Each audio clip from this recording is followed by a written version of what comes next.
ladies, it's my privilege to introduce you to Amy. I don't know how to say your last name, though. Deusebio.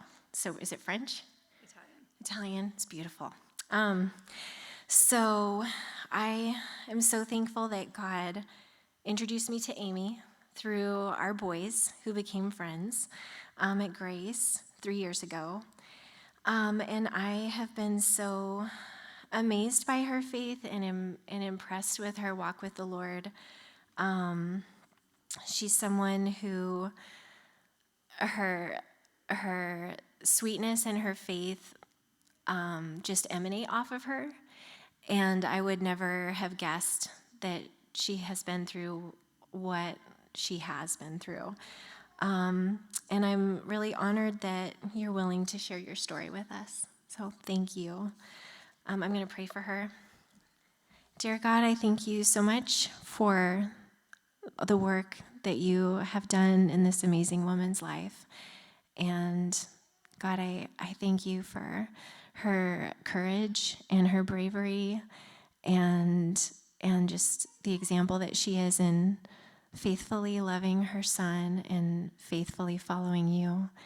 And I pray, God, that your Holy Spirit would be her peace as she shares with us. And I pray that the words that you want her to say would flow easily out of her. And thank you again for your goodness to us and your faithfulness to us in our trials. In your name I pray, amen.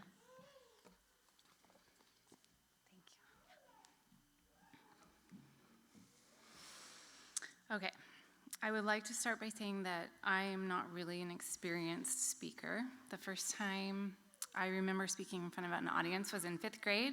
I was running for treasurer, and I had to give a speech in front of the school. My nervousness turned quickly into tears, but I finished my speech and then I won. Probably mostly by sympathy votes, but I loved being treasurer and managing the cash box at bake sales, and tried hard to forget about crying in front of the whole school. And since then, I've avoided speaking in large groups as much as possible. But 5 years ago,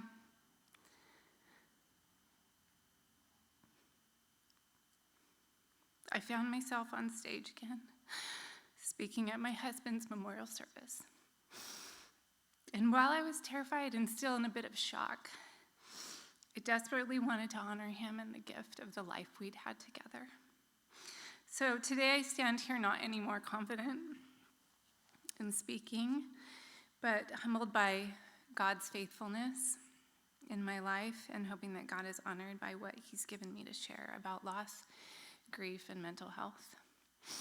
And there will be tears, and I'm not so embarrassed by them anymore, but sometimes it takes me a minute to be able to see my words again. Okay, so here's my story. I was 25 when I met Scott. He was 30. He worked as a graphic artist with my brother, and we'd all started attending Table Rock Fellowship around the same time. Over the next couple years, our paths crossed a few times through mutual friends and volunteering at church. And then one day, there was a spark, and he offered to make me dinner. I fell fast in love. Scott was kind and funny. He was easygoing and loved to laugh. He was adventurous and nature-loving. He was so patient. He had a fresh faith and was refreshingly non-judgmental. He connected easily with everyone he met. We dated for 1.5 years and married in the summer of 2003. Marriage felt easy. We were opposite, yet so compatible. He took care of the yard. I took care of the house. He cooked. I cleaned. We worked. We traveled. We served at church together. And then we decided we wanted to expand our family. A few months later, I found out I was pregnant. We had our first prenatal appointment at 10 weeks, and the heartbeat was slower than expected. The ultrasound tech explained that I was probably only 6 weeks along. But I knew something was wrong, and a week later, we lost our baby. We never got pregnant again. There were tests, procedures, surgeries, more tests, and lots of tears. For 9 years, we hoped and prayed for a child. And during those years, we traveled. Scott started his own graphic design business, and I went to nursing school. And I think there's a picture of us. This is one of our travels. We were in Italy, actually, Florence, in 2007. That was a year after our miscarriage. In 2014, at the age of 39, I finished my nursing degree and started as a surgical nurse. I was excited, nervous, and overwhelmed, and still dreamed of becoming a mom. Scott had been my biggest supporter during our marriage, but especially during nursing school. He was my rock, consistent and even keel. But that summer, he started experiencing anxiety for the first time since we'd been married. He'd had a short season of depression before we dated, and medication was effective, only needing it for a few months, so we both expected this to be treatable and temporary. The following winter, our miracle baby came in the way of adoption.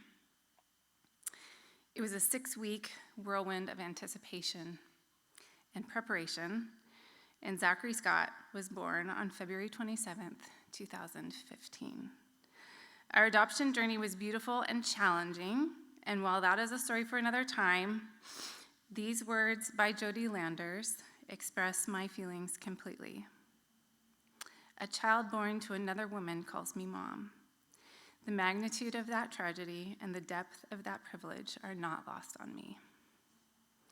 We were given the most incredible gift. Scott loved Zach fiercely and thrived as a dad, and Zach adored Scott. And so that is Scott and Zach. When Zach was 8 months old, that was the day of our official adoption ceremony. It was, that was when we got the final paperwork. It was all in place before then, but that was just, the courts take a while to make the paperwork permanent. So, and then I think there's a picture of the three of us at the courthouse, back two. Yep. I meant to close up on that, but that was our special day. We had a bunch of family there with us too. It was pretty cool. Over the next 4 years, Scott's anxiety persisted, and eventually it was accompanied by depression. He sought help and treatment from psychiatrists, counselors, and spiritual mentors. He changed his diet and exercised regularly. We prayed desperately for healing. Sometimes it seemed he was doing better, but gradually it got worse. The last couple months of his life, the depression became darker, and the anxiety turned to panic. It was debilitating. He couldn't work or even focus on simple tasks. I continued to pray and hold out hope for complete recovery, even as I was losing my best friend. And then on January 30th, 2019, he ended his life in suffering. My world and my heart were shattered, but I wasn't angry at him. I felt relief for him even in my sorrow. I will share more on my grief journey, but I want to sidetrack here for a minute and talk about the mental health crisis that Scott endured. I had struggled to understand what was happening, but my brother, who was fairly close with Scott, had also experienced mental health issues and could empathize and was able to explain more clearly what it can feel like to have a mental illness. I asked him to share at Scott's memorial service, and this is an excerpt from what he shared. And it's kind of intense, but here we go. Imagine with me, if you will, that you are surrounded by a firing squad. However, in this case, they have taken aim at your head and are armed with fully automatic rifles. They do not merely fire one bullet each, but they hold the triggers down and release hundreds of rounds into your head by the minute. But these bullets do not kill you. Rather, each bullet is a thought containing a debilitating amount of anxiety or accusation, all adding up to an insurmountable number of rational reasons to fear, panic, or simply convince you of your complete worthlessness. The firing squad continues to release this wrath without break or rest. Hundreds of rounds quickly become thousands. This is what mental illness can feel like, and it is what I believe my brother-in-law had endured for much of the past few years. Any of these thoughts on its own could make the strongest of us crumble in weakness, but to endure the fury of hundreds of these terrors Entering your mind constantly for this amount of time would be incomprehensible for those who have not experienced mental illness. He sought the medical help and counsel of various sources. Psychiatrists and therapists do have effective methods for helping those who suffer from these uninvited and invasive thoughts, but even the best physicians in the world still cannot solve every health problem. And with the constant onslaught of panic and confusion in his mind, he probably found it difficult, if not impossible, to articulate the depth of pain he was experiencing. The solutions he was provided were probably like giving him a garden shovel to move the Rocky Mountains. Perhaps the most agonizing part of this was, even though my brother-in-law loved his family deeply, the constant barrage of this merciless illness made it extraordinarily difficult for him to attain expression of this love. But he was a fighter, and we know that he fought hard until the day his life was taken. I read this not to smother hope, but to offer a perspective that might increase our understanding and compassion for those suffering from mental illness. Chrissy Lane Garland, a licensed professional counselor and widow by suicide, says this: each person is different in the manifestation of what a mental illness looks like. One person can struggle with it in different seasons of life or due to different factors or circumstances going on. Another can carry chronic depression or another mental struggle for the rest of his or her life. Please read this part out loud. With either, there is hope. These struggles with mental illness are often not without difficulty in the fight, but that's where the goodness of God comes in. He has graciously given resources and continues to grow the field of mental health professionals and educators. The subject of suicide and mental illness can be difficult to talk about, let alone understand. But I think it's an important conversation for us, especially as Jesus followers, so that we can learn how to love and support those who are suffering. On the reference sheet, I've listed, was there a reference sheet? I think, okay, and recommended reading. I've listed a couple books that might be helpful for someone wanting to have a better understanding or might be dealing with their own mental health challenges. And now on my grief journey. The day Scott died, I lost my best friend and my life partner, and with him, I lost 1,000 other things. But I gained some things as well. God's faithfulness became very real to me through my sorrow. The weight of grief is unimaginable, unexplainable, unpredictable. Grief is numbing and bleak. It is physically painful, mentally and emotionally exhausting. They say grief comes in waves, and I agree.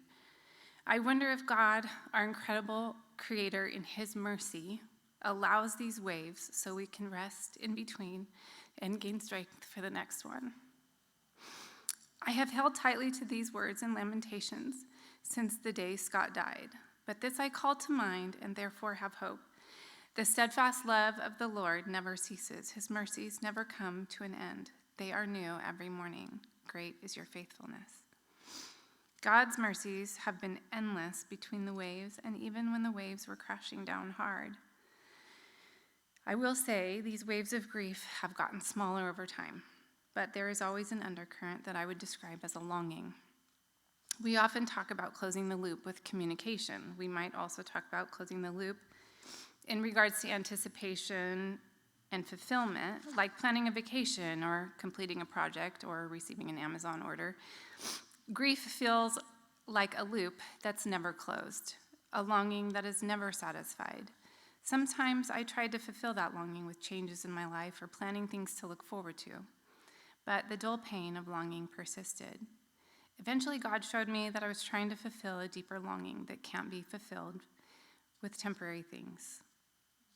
In Romans 8, Paul says, "Yet what we suffer now is nothing compared to the glory he will give us later." All creation anticipates the day when it will join God's children in glorious freedom from death and decay. For we know that all creation has been groaning as in the pains of childbirth right up to the present time. And even we as Christians, although we have the Holy Spirit within us as a foretaste of future glory, also groan to be released from pain and suffering. This longing is woven into our very beings, and while grief and suffering may have magnified that longing in me, it also made the hope of the gospel more clear and meaningful. Jesus' suffering on the cross pierced my heart like never before. The first Easter after Scott died, I read these words of Jesus and wept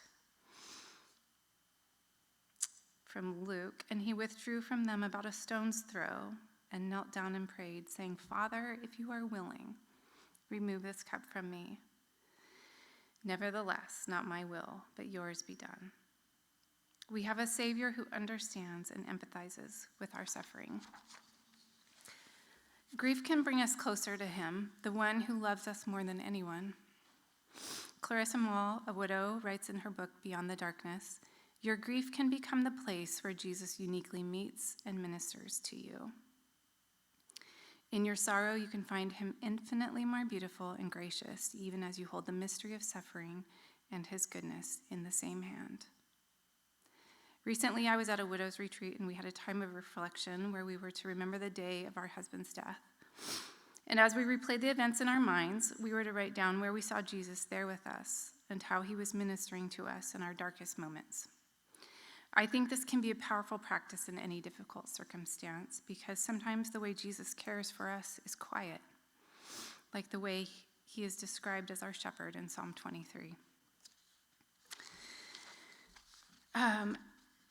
So now I just wanted to share some examples of ways that I experienced God's mercies and Jesus walking with me through my grief journey. God used so many people to carry me through my initial days of grief and have continued to bless me on this journey, and I hope this might encourage you with someone in your life who has experienced loss. But first, I would like to say that these may or may not be helpful for someone else, and they may be more or less helpful depending on where someone is at in their own grief journey. I think it's worth asking your person if you're wondering. A lot of times I didn't know what I needed or what would help until after it happened. Also, this is not an exhaustive list. It's just a few that stand out to me, but it's still quite a few. Okay. So in the beginning, there were meals upon meals, and that was super helpful for me because I don't like to cook. And so, and that's when, that was one of the gifts that I had with Scott, was that he cooked. And so I had meals that lasted me probably 6 months. I was given a lot of freezer meals, which was fantastic, and also really helpful because I also had friends that stayed with me. For the first couple of weeks, I had friends that stayed with me overnight in my house, and and then eventually I had a couple of friends that kind of took turns just coming once a week. And so it was nice to have meals to pull out. And that's another thing, just having people in your life that are committed to coming and just being with you, and it's something to look forward to, and so that was really helpful in the first year. One of the friends that I had that would come, she would always say, "Okay, what can I help you with tonight?" And so sometimes we would pull weeds together or whatever. But it was, but that was so great. And they also, because I work in surgery, we have to take call. And so that was a new thing for me, was trying to figure out childcare. So oftentimes I would take call on the nights they were coming over, and they knew that I might get called in to work, and they would be there with my son if I did. And the other thing that was such a blessing to me and has continued to be is that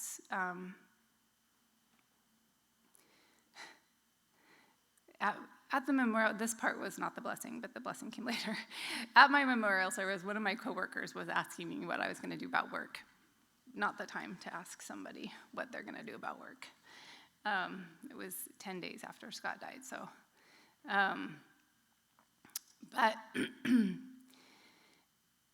my dad overheard him, and he said, I know that you're not sure what you're going to do with Zach. And so my shift starts at 6:30, and so there's not very many places you can drop your kids off at that time. And so my dad said he would come in the mornings and take my son to preschool, and he just committed to it for indefinitely. And so he's been doing that since Zach was 4, and that has been such a blessing for both me and for Zach, because he gets that time with his grandpa 3 days a week in the mornings. And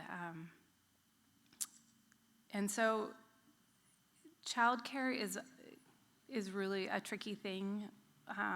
Becoming a single mom, I feel like childcare has, aside from all the emotional parts of becoming a widow, being a single mom, childcare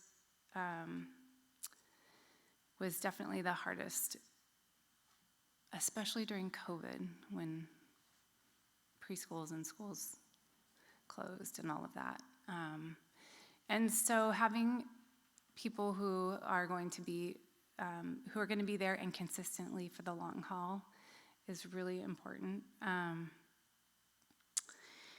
And that was really helpful for me. My sister was one of those, and I had other friends who helped with that as well. For the first 3 months, I was able to take time off of work because I had coworkers that donated their PTO. And then this was really meaningful to me when I went back to work. A couple, actually, of the different doctors had known what had happened, and they just asked me if they could give me a hug. And I felt like that was kind and compassionate to ask.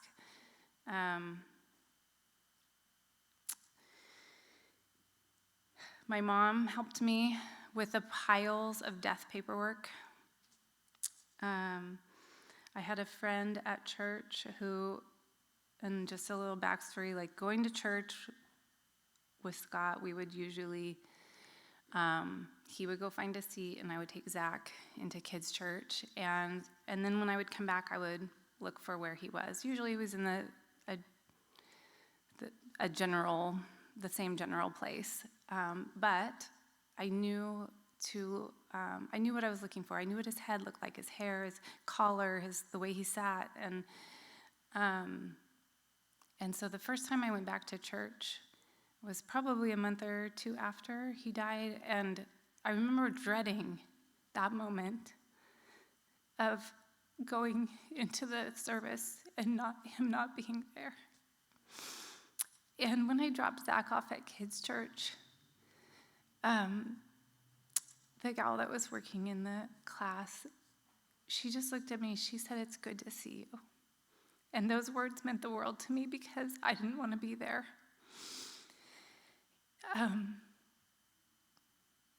Not because I didn't want to be at church, but I didn't want to be there without Scott. And so that was really meaningful to me. It's very hard to answer the question, "How are you doing?" That's such like a common phrase. And when you're in the beginning of your grief, it's very hard to answer that question. And so it was such a gift to not have to answer the question and just for her to say, "It's good to see you." And so that was a gift. I had a friend who had a house cleaner, and she gave up one of her days and sent her house cleaner to my house, and that was really neat. I have a friend who lives across the country, and she flew out for the service and to be with me for like a week during that time, and then she called and checked up on me every month. And that was before we were on Marco Polo, and now we're on Marco Polo all the time. But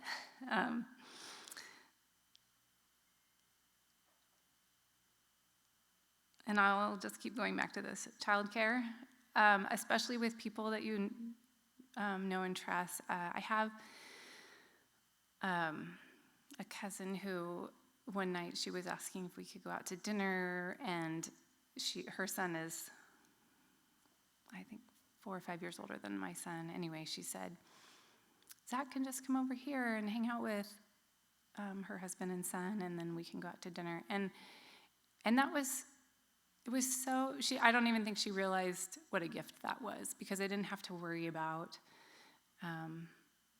I didn't have to think about, do I need to get a babysitter? And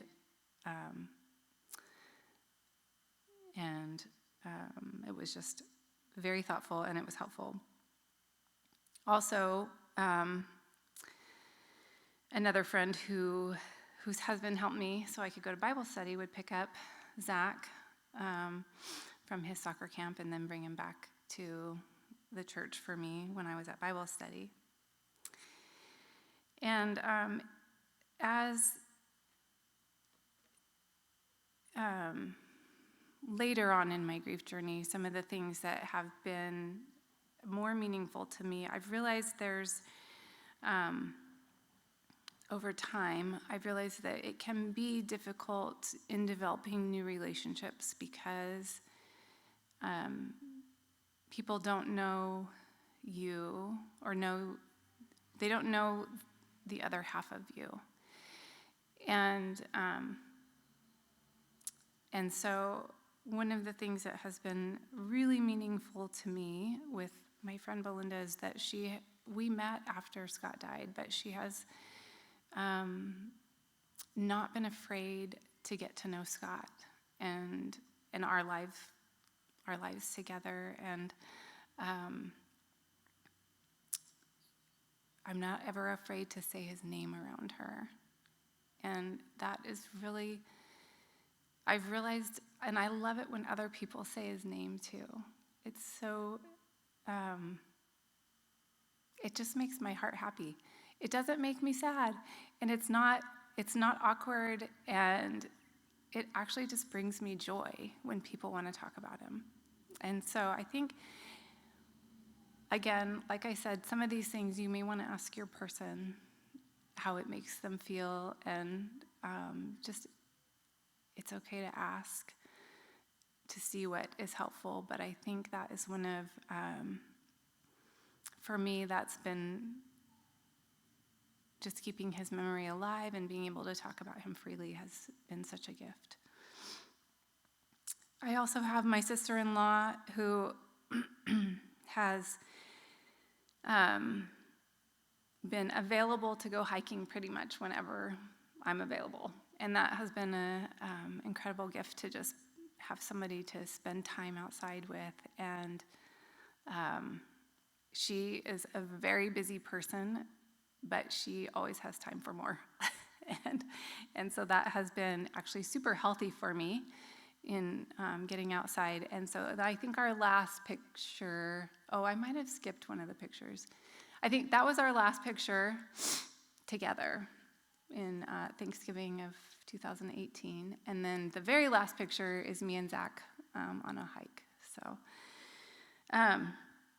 So those are some of the things Erica had asked me to share about some of the things that might be helpful in understanding, what's helpful when you're on your grief journey. And so those were some things for me. So in closing, I would like to say that grief is never fully healed, at least here on this earth. There will always be the longing, but I have found peace in the longing, and eventually joy as well. I'll never forget when my sister-in-law's dad died the first summer of COVID, she posted this: "We are not okay, but we will be." A final thought from 2 Corinthians 4:16 through 18, one of my favorite passages. "So we do not lose heart. Though our outer self is wasting away, our inner self is being renewed day by day. For this light, momentary affliction is preparing for us an eternal weight of glory beyond all comparison as we look not to the things that are seen, but to the things that are unseen. For the things that are seen are transient, but the things that are unseen are eternal.